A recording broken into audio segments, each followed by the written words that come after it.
One, dos. Hay. Saan naman niya akong itsuroy? Saan naman niya akong itsuroy? Naputos man niya akong naong. Okay, so welcome back to my channel. So naata karon sa Lote. Nice kayo ang panahon. It's a sunny day. So clear kayo. Naata din karon para naako din karon kay mangguna. So ito ano yung sibuyas. Mga sibuyas. So limpyo pa siya pero na may mga portion good nga kuan. Napay mga portion nga may mga sagbot gagmay. So tanggalon na to ang mga sagbot. Okay, so di man maklaro. Okay, so muna ang task na ako diron mangguna una, tapos magkalot kog mga bangag para tanuman ako kape. So by the way, ako din siyang gi-measure. I just finished measuring this lot. The approximate, di magid kayo exact no kay mano-mano raman ang pag-measure na to, but the size of this lot is 11 meters by 41 meters. So that's roughly mga 450 square meters ang size niya. Okay na siguro ni paputangan og balay puhon.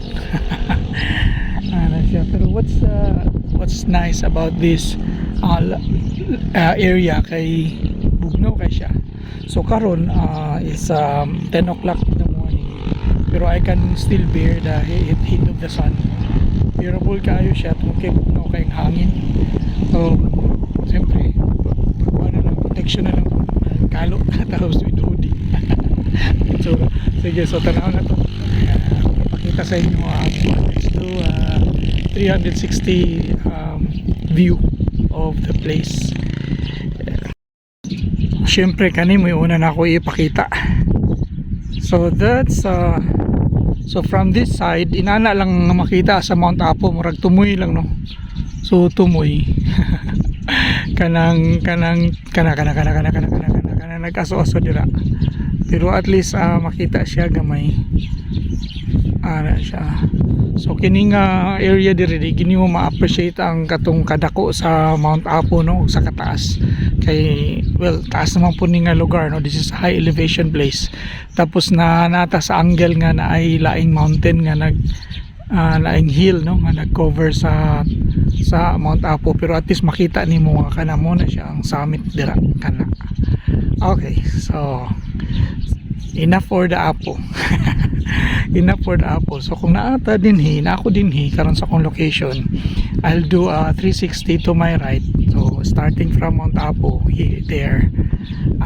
So mo ni ang area diri.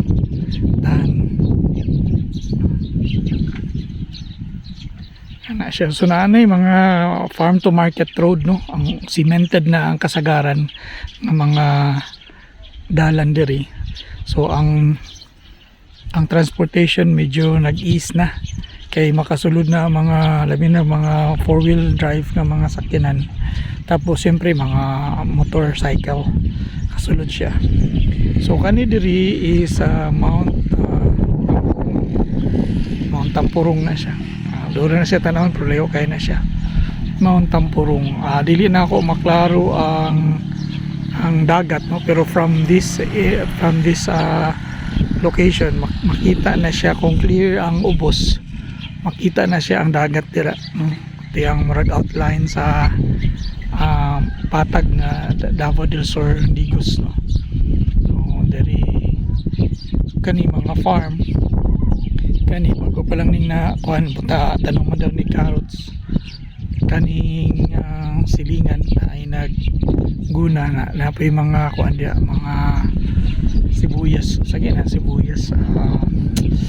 Sige sibuyas, basta sibuyas. Naday ko isa ka punuan nga kape, actually duha. Na kuan fruit bearing. So diri ang murag mo ni ang mahimong likod sa mo ang payag puhon. Kining silingan na mo na, may silingan diri nga mga balayo. back to the Apo. Yes. So gikan dito sa ubos nga end sa lote dira muna ang boundary na mga gabi pasaka diri saka ta saka so dito po ang pikas end sa iyang boundary ang yan. So that's roughly mga 41 meters actually kapin almost 42 meters. So gikan po dira sa balay kana gikan dia sa well dili sa balay but diya sa murag planan po padulong diri sa Daplin dahil sa 11 meters no? Mga roughly 12 pero di man may kabalo asang eksakto location ani.